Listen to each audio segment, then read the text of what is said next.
interesting how you don't even realize how much someone hated you until after the friendship is over. Like, I remember sitting at my bed with my man and my ex-best friend at the time, and we were just like talking shit, blowing it down, like just vibing all together. And we were just watching music videos like on YouTube, and my boyfriend, he's an upcoming artist, so he has a bunch of music videos on YouTube. So we were just watching those, just like smiling and cheesing, like, oh my god, like wow, like you've come so far, like I can't wait till you get to where you need to be, da da da, you know, stuff like that. In the midst of us watching the music videos, he made a comment basically like, oh, Bree, did so and such hit you up about the music video he told you he needed you to be in to dance in? And mind you, this is a friend of his as an upcoming artist, very well known in Harlem, very, very dope.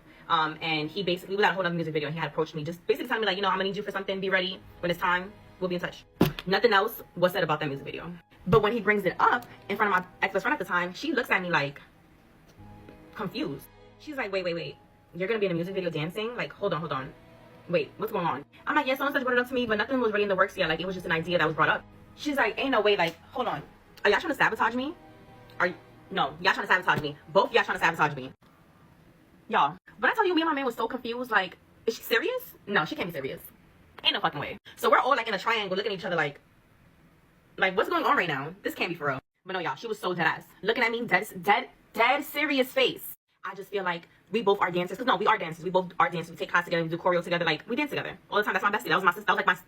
That's my girl. She's like, I just feel like we both are in this dance journey together, and it's just kind of weird and crazy for you not to bring me up and not to put me on. Like, that's dead sabotage. You're trying to sabotage my career, da da da. Y'all, when I tell you I was so pissed off, because honestly, this was just something that was just spoken on. Nothing went forward. So this day, the music video never even happened. But for me, it was just crazy that you would think that I would do something like that to you. Like, at the end of the day, I want all my friends to eat, you feel me? I've never been a spiteful, jealous, or insecure person, and I always want all my friends to eat. And I've always been very, very loud about that. So of course, if he would have hit me up and we would have moved forward with this project, why would I not put my team on? But of course, because you never really fucked with me, you wouldn't expect me to do right. Which is insane, because when I tell you this is somebody that was 15 years locked in, like bonded, like we was bonded, y'all. Like, you didn't see that person without seeing me, you ain't seen me without seeing that person. Like, we was locked in. So ain't no way you think that I would just do something spiteful like that to you. And it was like, even if you kind of felt some type of way, which is whatever, like fine, if you did feel some type of way, why would you ever approach me in that way? Like, sabotage? I'm trying to sabotage you? Y'all, when y'all say it out loud, sabotage is mad crazy. Like, if somebody say sabotage to you, it's insane. Like, but I should have knew.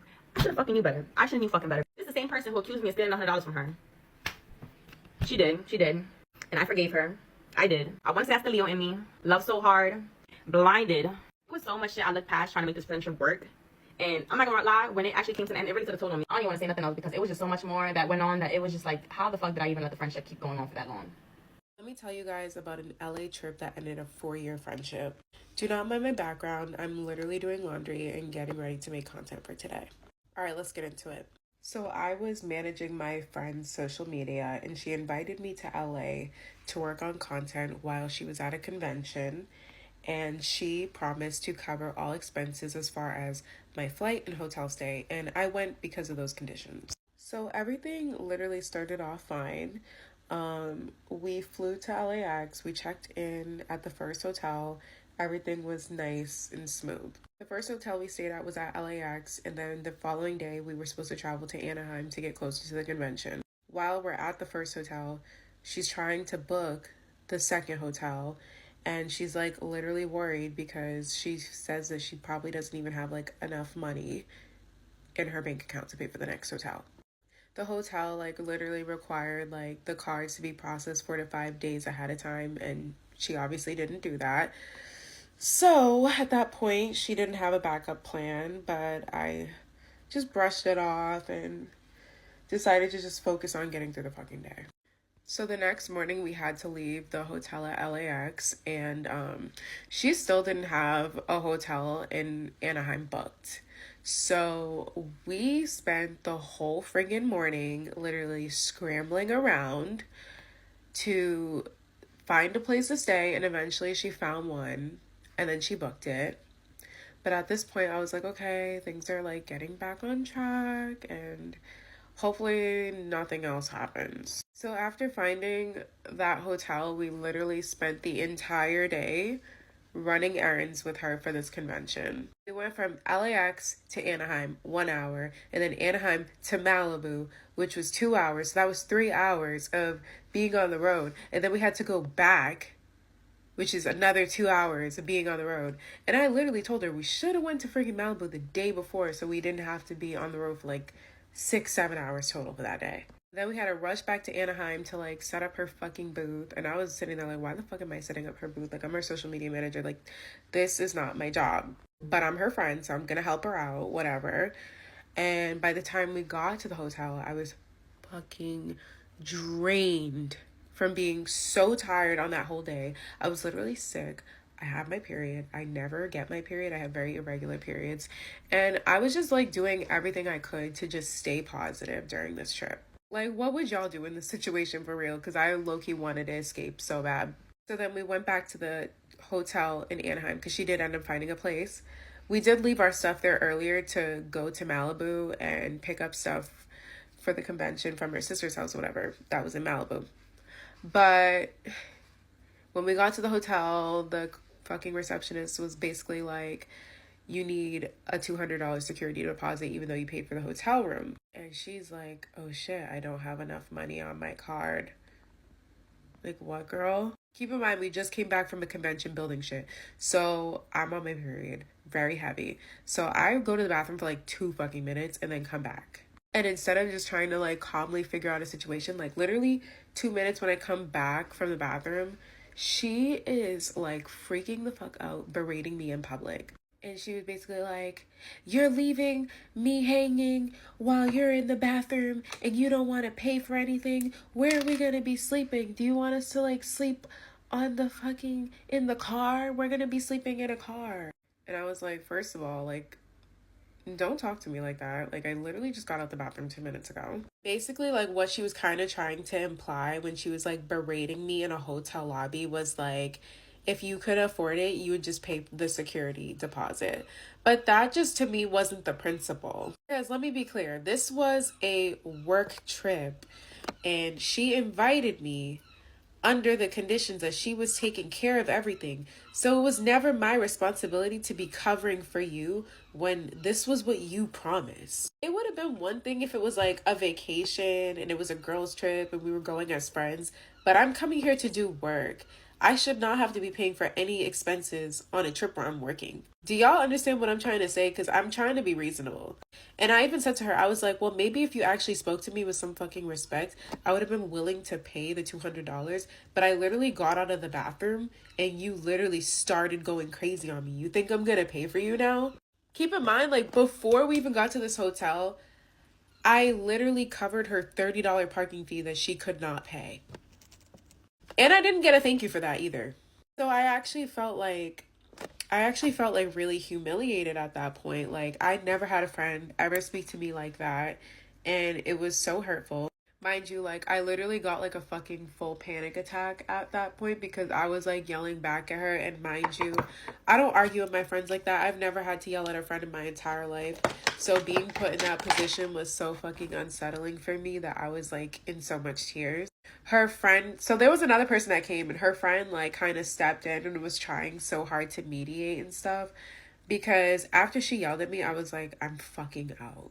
I literally went to the bathroom, called my friend while I was crying, and I was like, hey, I really need to like stay at your house. Like, this girl is acting fucking insane. So they were like, yeah, like, come, like, I can hear your voice. Like, you sound really, really upset right now.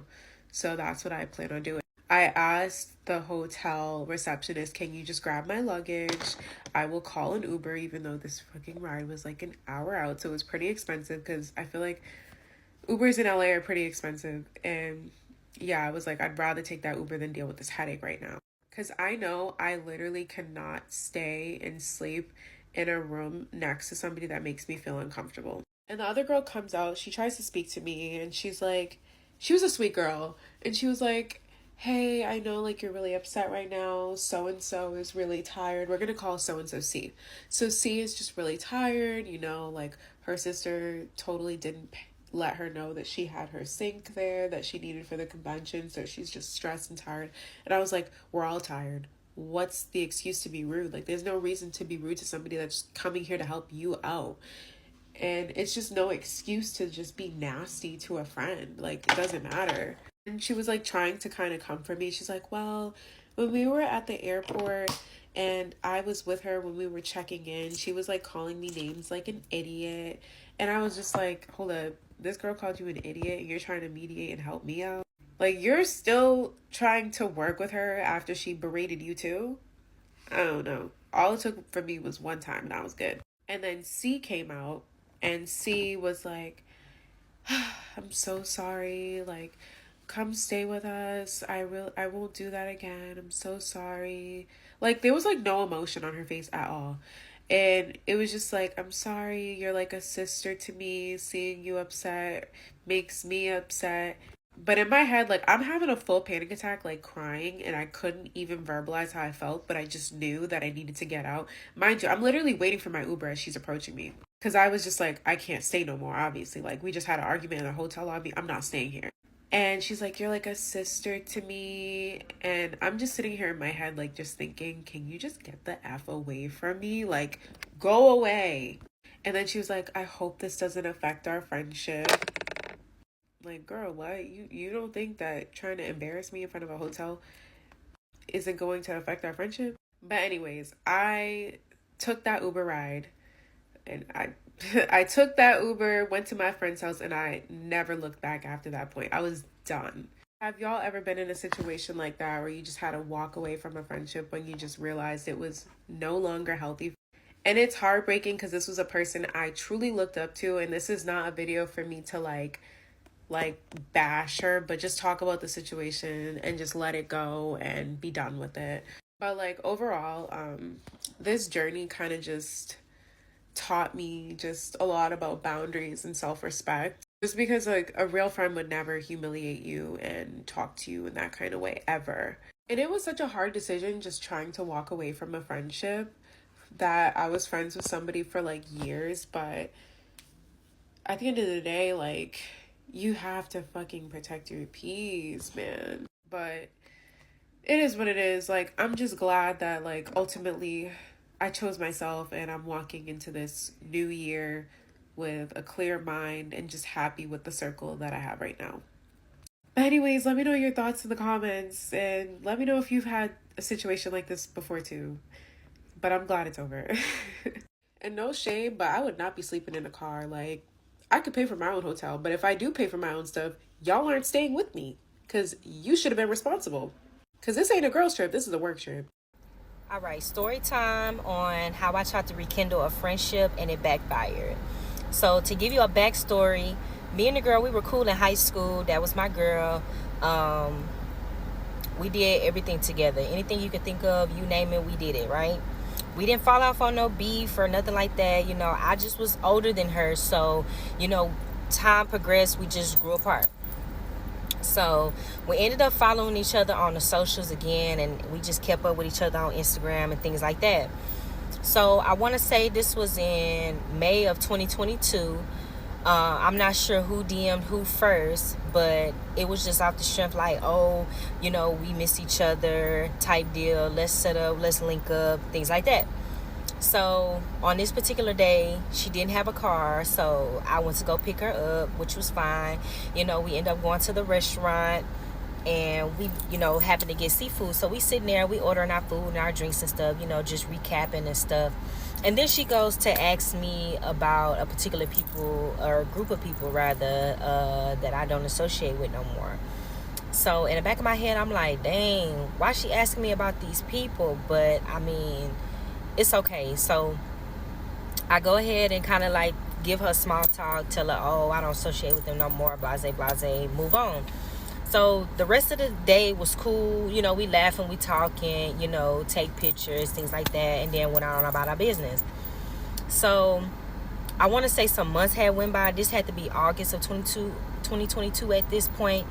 And I get invited to her daughter's birthday party. I go to the baby birthday party. It was fun. You know, I see her family, you know, just, you know, rekindle, laugh, talk, haha, whatever, cool. Then I want to say the next time we linked up again wasn't until March of 2023. Yeah, March of 2023. We end up linking up again. I needed my hair braided down so I can get my wig tagged down or whatever. And she, you know, ends up telling me that she knows how to braid. So I was like, okay, I didn't know you knew how to braid. I'll come pull up on you. So I go over to her house. And, you know, as I'm getting ready for her to braid down my hair, she goes ahead and asks me about these group of people again. So that's strike two. I'm like, all right, what's your motive now? Like, why you keep asking me about these particular group of people? So she proceeds to say, like, oh, I be seeing them on Instagram. They be doing some wild stuff, you know, just telling me their business. And I'm like, girl, why is you telling me this stuff? Like, I really don't care, but you do what you do, whatever. So she ends up braiding down my hair. Then I end up paying her. I was like, all right, cool, I got to go. So then we end up linking up maybe a month later. We end up going to a Mexican restaurant. I go pick her up, you know. We having a good old time. We have, you know, drinks, we eating or whatever. It was cool. I can't remember if she asked me about these people this particular time, but I don't think so. But it was cool. Like, it was a cool little vibe. You know, we had fun and just went about our business. So August rolls around again. And in the midst of all of these events, you know, we text each other like here and there, you know, just checking on each other. Hey, how you doing? Whatever. So August 2023, she goes ahead and invites me to her daughter's party again. It's about that time again. So this particular time, she didn't invite me until like 2-3 days before the party. Now, last year, she invited me couple of months in advance or like a couple of weeks in advance, but this time I was just like, why you wait till the last minute to invite me? But it's cool, whatever. So I told her I couldn't come to the party because at this time I was working on the weekends. I was working on Saturdays, and I, you know, just politely told her, hey, I can't make it to the party, I have to work. She was like, oh, okay, I understand, I appreciate you, whatever. Y'all, while I'm at work, right, and I just so happened to tapping through stories, and I tapped through her story. It's around that time for the baby's party, and why I see on Instagram the same group of girls, people that I do not associate with, is at this girl's birthday party, at the baby's birthday party. So you mean to tell me you tried to set me up, you tried to play me, you tried to play me in my face? Oh, I was livid. I was like, thank God I did not go, because what would have happened if I went? She tried to set me up. She tried to play me, y'all. I cannot think no other way. Like, I just feel like she tried to play me. So, you know what I did?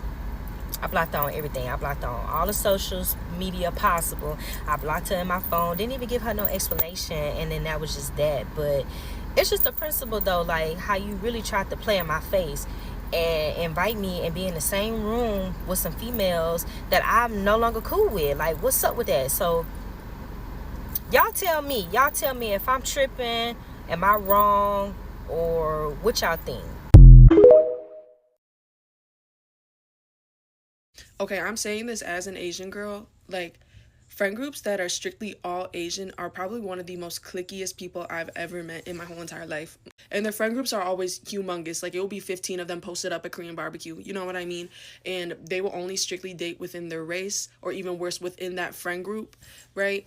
A lot of the time I've noticed from my experience as well, like, they will either be racist, colorist, they think being above a size 2, you're fucking fat. And from some of these people, I've gotten such uncomfortable comments about my skin, my features, my hair, my body.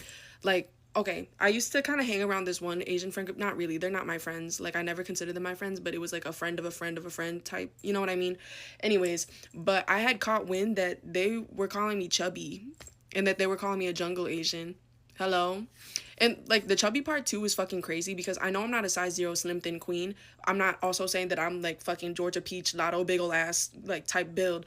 But, like, I do have a little bit of a curvature to my body. I have big boobs and a little bit of a butt, you know. And that's like saying, if I'm chubby, then anyone above a size 6 is fucking humongous to them. You know what I mean? And girl, when I was having conversations with these fucking hoes, like, I swore that I was having the same conversation with the same person over and over again. It was like these bitches were clones, like, you know? Like, yes, I love raves, and I love rave music, and I love boba and Korean barbecue, you know? Like, I love Valorant, and I've studied abroad in Singapore. And it's just like, so, hey, when I walk away from this conversation, are you gonna call me a slur behind my back, or...